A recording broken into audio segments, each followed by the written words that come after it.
Soy Daniel Pernas de DPS Trading. Esta semana Powell echó más leña al fuego. A continuación analizaremos la subida de tipos, las palabras del presidente de la Reserva Federal y cómo los mercados han reaccionado a todas estas noticias. 2 segundos para el disclaimer. Comenzamos. Está habiendo subidas generalizadas en los tipos de interés en los distintos bancos centrales. El miércoles conocimos la subida de 75 puntos básicos por parte de la Reserva Federal, pasando de un 2,5% a un 3,25%. Al día siguiente, el jueves, por su parte, el Banco Central Suizo pasó los tipos de interés de un menos 0,25% a un 0,5%. Y por su parte, el Banco Central de Reino Unido subió los tipos de interés de un 1,75% a un 2,25%. Si nos centramos en la subida de tipos norteamericana, este incremento está siendo evidentemente muy rápido. Es la tercera subida consecutiva de 75 puntos básicos, pasando en menos de 8 meses de un 0,25 a un 3,25. Después veremos los posibles efectos, pero ahora vamos a analizar las palabras de Powell. Al igual que otras veces, aquí tenemos el discurso traducido a español y está subrayado en amarillo lo más destacado que vamos a comentar. Pues bien, empieza el discurso como siempre diciendo que firmemente están comprometidos con llevar la inflación a la meta del 2%, aquí no hay ninguna novedad, la estabilidad de precios es responsabilidad de la Reserva Federal y sirve como base de la economía. Sin estabilidad de precios la economía no funciona para nadie. Mensajes que sigue repitiendo a lo largo de sus discursos para después decir que continúan con el proceso de reducción significativa del tamaño del balance. Esto es importante porque en los últimos tiempos han acumulado mucha deuda y ahora el proceso inverso se va a acelerar, por lo que por este lado también están siguiendo una política restrictiva. La economía de Estados Unidos ha desacelerado desde las tasas de crecimiento históricamente altas de 2021, que reflejó la apertura de la economía tras la recesión pandémica. El crecimiento del gasto de los consumidores se ha desacelerado del ritmo rápido del año pasado, en parte como reflejo de un ingreso disponible real más bajo y de los ajustes financieros. Bien, aquí está diciendo que las tasas de crecimiento de 2021 fueron excepcionales y que la economía se está enfriando. Después veremos el resumen de proyecciones económicas muy interesantes porque ha habido rebajas muy importantes en las expectativas. Ahora, te está diciendo que el mercado laboral continúa desequilibrado con demanda para los trabajadores que excede sustancialmente de la oferta de trabajadores disponibles. ¿Qué significa esto? Bueno, que el paro está en niveles históricos bajos y por tanto se está tensionando los salarios al alza, lo cual perjudica su objetivo de inflación. Te lo dice justo después. Esperamos un mejor equilibrio con el tiempo, aliviando la presión alcista sobre los salarios y los precios. Repito, después veremos las proyecciones, pero aquí te está diciendo que la tasa de desempleo se espera que suba a un 4,4% al cierre del próximo año, medio punto porcentual más que en las proyecciones que hicieron en junio. La inflación se mantiene muy por encima de nuestra meta a largo plazo del 2%. Aquí en la última reunión, si recuerdas, comentaba que las decisiones de la Reserva Federal iban a depender de los datos y los datos de inflación no fueron evidentemente buenos, sobre todo en cuanto a la inflación subyacente, la inflación que no cuenta en su cálculo ni con los alimentos ni con la energía, una inflación subyacente que se situó anualmente en un 6,3%. Por tanto, las presiones de precios siguen siendo evidentes en una amplia gama de bienes y servicios.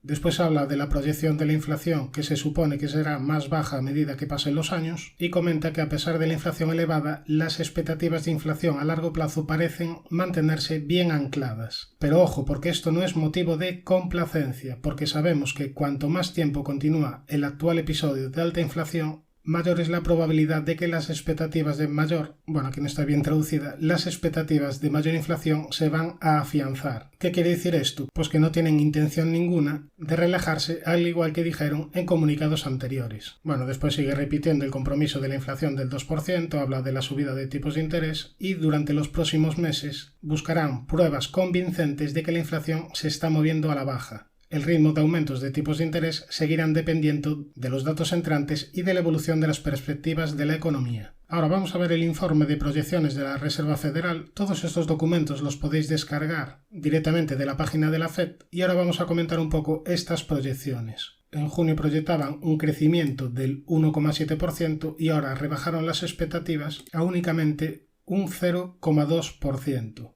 Para 2023 también han rebajado las expectativas de un 1,7 a un 1,2, para 2024 de un 1,9 a un 1,7 y en el largo plazo sitúan el crecimiento del PIB en 1,8%. Respecto al ratio del desempleo, la proyección de junio era de un 3,7% y la han subido a un 3,8%.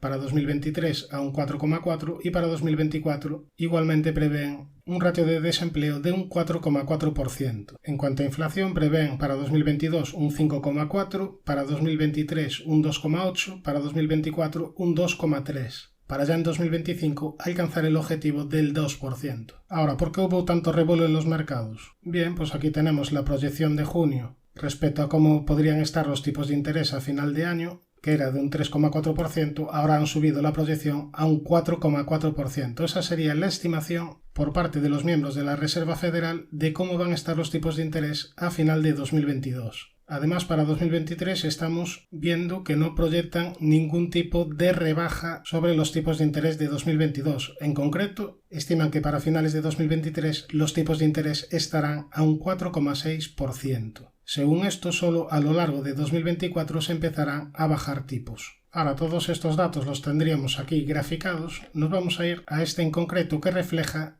la proyección de cómo van a estar los tipos de interés según cada uno de los miembros del comité. Cada uno de los puntos es un miembro concreto que toma las decisiones de tipos de interés. Y aquí la media de todos ellos refleja los datos vistos anteriormente. Si te fijas, en 2023 hay un aumento en las proyecciones. Ya para 2024 la dispersión es mucho mayor. Es muy claro porque cuanto más pasa el tiempo, más difícil es hacer pronósticos. De hecho, falla muchas veces, ya te lo dicen al final del informe. Estas no son decisiones en firme, sino que son meras proyecciones que tienen que actualizarse según los datos del mercado. Bueno, a continuación aparecen más gráficos, pero ya hemos visto un poco los pronósticos de la Reserva Federal y ahora nos toca ver cómo el mercado puede encajar todos estos nuevos datos. Bien, por un lado, la expectativa de mayores tipos de interés históricamente ha rebajado los beneficios empresariales, sobre todo en empresas que están más endeudadas, pero también en las que no lo están, porque al final todo influye. Una menor renta disponible para los ciudadanos normalmente implica un menor consumo. Ahora, ¿en qué se traduce todo esto? Bien, hace poco en el canal explicamos lo que era el PER.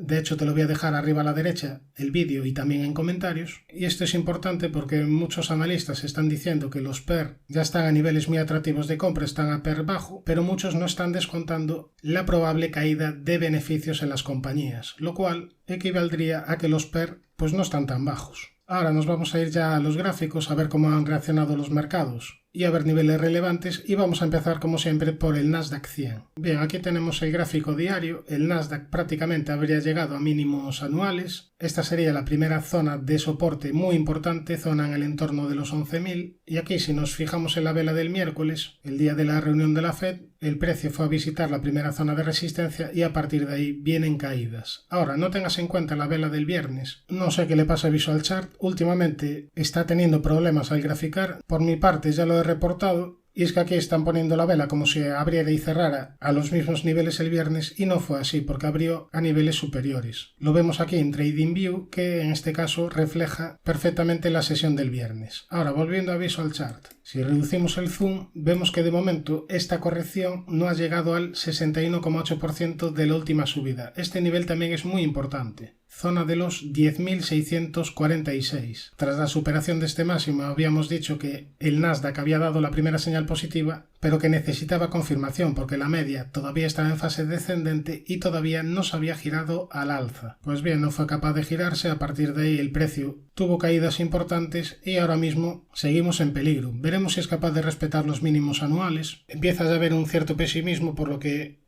pudiera venir un rebote en el corto plazo, quizás de una cierta relevancia, pero de momento en el medio o largo plazo nada va a cambiar mientras la media siga descendente y mientras no dé claras señales alcistas. Respecto al S&P, situación similar al Nasdaq, la corrección ha llegado prácticamente a mínimos anuales, veremos si es capaz de respetar esta zona de los 3.640 y al igual que el Nasdaq, la media sigue descendente actuando de resistencia, por lo que mientras no se gire, mientras no empiece a funcionar de soporte, mientras no se supere este último máximo de los 4.327, corremos el peligro de que sigan las caídas. Aquí la zona proporcional del 61,8% de la última subida pasaría por niveles de 3.194. Respecto al Dow Jones, aquí habríamos perdido ya los mínimos anuales. La vela, al igual que el Nasdaq, no es de indecisión, está mal graficado, pero en todo caso hemos perdido los mínimos de este año, lo cual no es una señal positiva. De momento la corrección pues tampoco ha sido en el Dow Jones tan importante respecto a la subida previa. De momento ha llegado al 38,2% de la última subida y tenemos aquí un primer nivel de posible soporte en el hueco alcista de finales de 2020. El 61,8 pasaría por niveles de 25.406. Respecto al Russell 2000, también prácticamente mínimos anuales, en este caso todavía no los hemos perdido. Tras perder la zona de soporte de los 1.782 aceleraron las caídas, pero de momento está aguantando el nivel de 1.650 puntos. Después el 61,8 pasaría en este caso por los 1.523. Por tanto, seguimos repitiendo un poco el escenario. Yo creo que lo más probable es que sigan mareando un poco a los inversores y ya cuando nadie quiera estar en bolsa, ahí será el momento de un probable giro de medio-largo plazo. En relación a ello, después veremos la situación del VIX, pero ahora vamos a ver qué han hecho los índices europeos. Vamos a empezar por el DAX, que esta semana ha dado una clara señal de debilidad. Teníamos aquí un soporte muy importante en los mínimos anuales en la zona de los 13.400, 13.440 y esta zona se ha perdido en la sesión del viernes. Fíjate que la media, a pesar de los rebotes, siguió en fase descendente y actuando perfectamente de resistencia. La última vez aquí, con esta vela muy negativa que ya avisábamos en el canal. A partir de ahí caídas, esta vela tampoco fue para nada positiva y últimamente hemos perdido los mínimos anuales, lo cual es una señal de deterioro importante. Si bajamos el zoom, la siguiente zona importante de posible soporte estaría en el 61,8% de la última subida, que además coincidiría con este último mínimo en el entorno de los 11.440 puntos. Si nos vamos al Eurostoxx, pues también hemos perdido los mínimos anuales y la media sigue en fase descendente y actuando de resistencia. Respecto al IBEX, también hemos perdido unos mínimos importantes, mínimos que te destacaba en la zona de los 7.763, pero en este caso todavía no hemos perdido los mínimos anuales, que pasarían por el entorno de los 7.286. Este año no está siendo de los peores índices el IBEX, pero esta semana también ha dado muestras de deterioro tras perder el comentado soporte. Nos vamos al FTSE, que habría anulado el objetivo de triple suelo hacia niveles de 7.704, no a cierres, pero sí técnicamente habría perdido los mínimos del doble suelo, por lo que la siguiente zona ahora relevante sería niveles de 6.809. Sería muy peligroso ya perder esta zona. Respecto al MIB italiano, pues la vela del viernes muy negativa. Aquí el MIB ya había perdido los mínimos anuales en verano y ahora veremos si es capaz de respetar los nuevos mínimos que pasarían por el nivel de 20.418. CAC francés. En este caso estaríamos en la zona de mínimos, todavía no los hemos perdido, veremos si es capaz de respetar los 5.750. Por tanto, la mayoría de índices europeos han dado señales de debilidad esta semana. Los americanos todavía están aguantando mínimos, salvo el Dow Jones, que los ha perdido ligeramente, y ahora nos vamos a ver la situación del VIX. Bien, pues aquí tenemos el índice de volatilidad del S&P 500, que de momento ha frenado la subida en esta importante directriz que te comentaba en los últimos meses, una directriz que viene uniendo máximos desde principios de año. Superar esta directriz sería muy peligroso porque conllevaría aumentos de la volatilidad, quizás para testear esta antigua zona de resistencia, zona de los 38,65.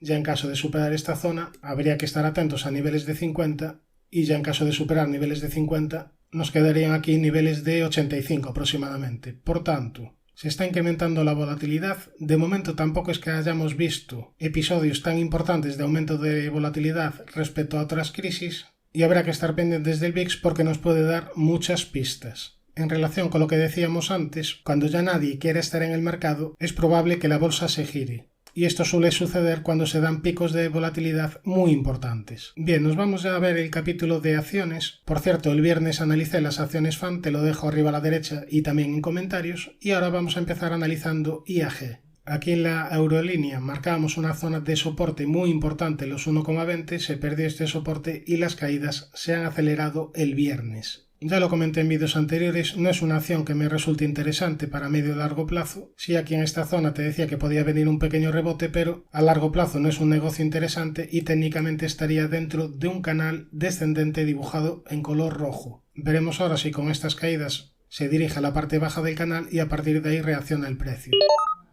En caso de que pierda la directriz que une mínimos, ya el siguiente nivel muy importante estaría en los mínimos de este canal lateral que dio inicio a estas fuertes subidas. Estaríamos hablando de la zona de los 0,9740.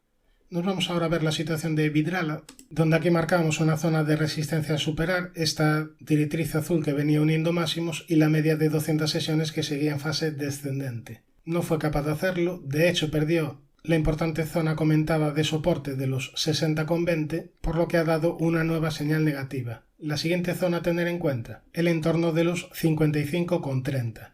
Si nos vamos a un gráfico semanal, vemos que hemos perdido esta zona, vemos que la media de 200 sesiones también se ha girado a la baja, y si bien en el largo plazo la tendencia ha sido fuertemente alcista, lleva ya bastante tiempo corrigiendo, por lo que toca esperar a que de nuevo se reestructure al alza. Nos vamos a ver ahora una acción siempre interesante, nos vamos a ver el gráfico de Louis Vuitton, un gráfico que tenía activado objetivo por triple suelo hacia niveles de 795,7.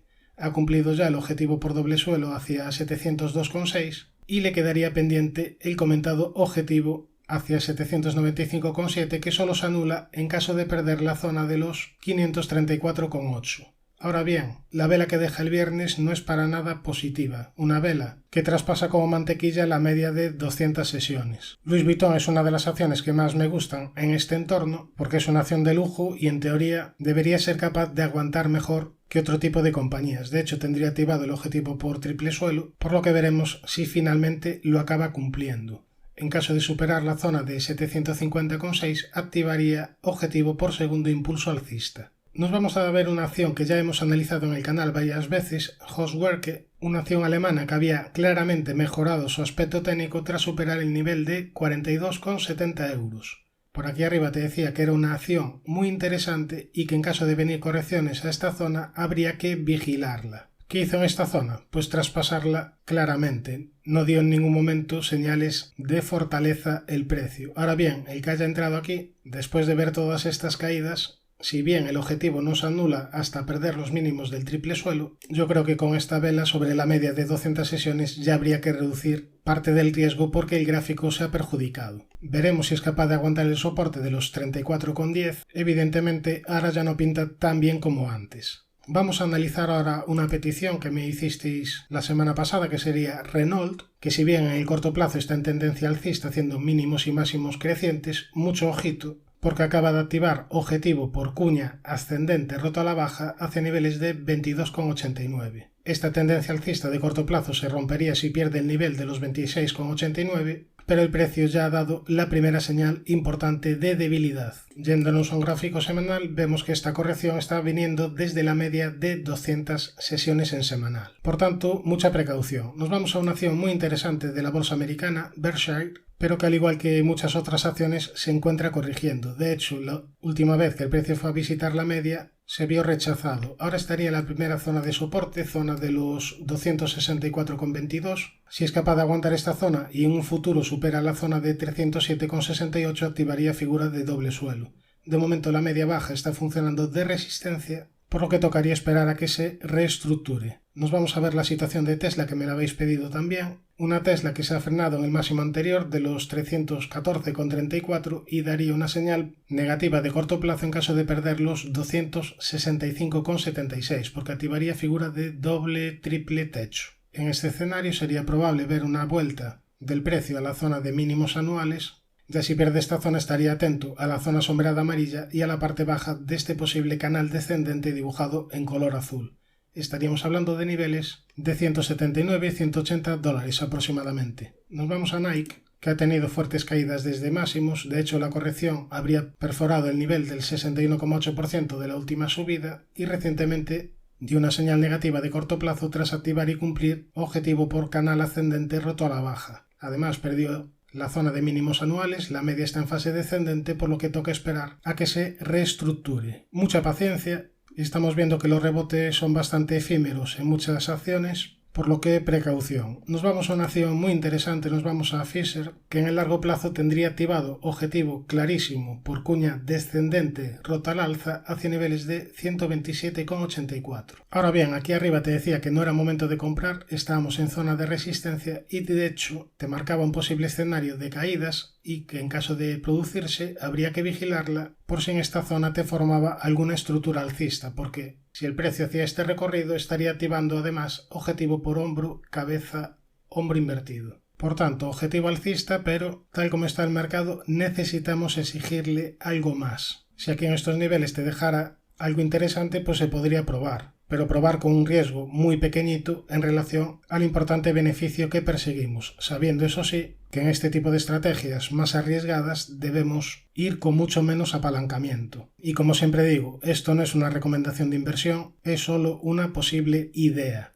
Nos vamos a la siguiente acción, nos vamos a Airbnb, donde marcamos esta zona de importante resistencia, esta zona sombreada amarilla y esta directriz roja que viene uniendo máximos, además de la media que está en fase descendente.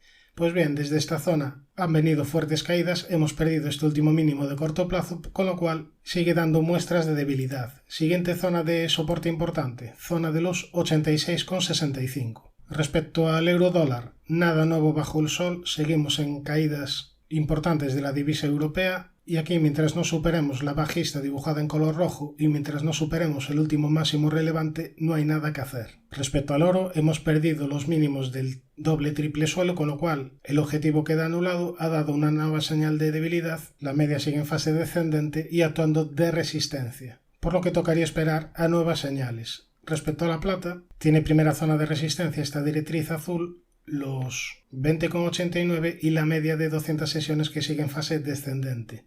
Mientras no se superen todos estos niveles, no daría una primera señal positiva. El petróleo Brent sigue con la media de 200 sesiones en fase descendente en gráfico horario y si nos vamos al gráfico diario habría llegado a la primera zona de soporte muy importante, zona de los 86,53, zona de antiguos máximos de 2018 y de 2021. La media de 200 en gráfico diario también está en fase descendente y en cuanto a resistencias tendríamos los 95,85.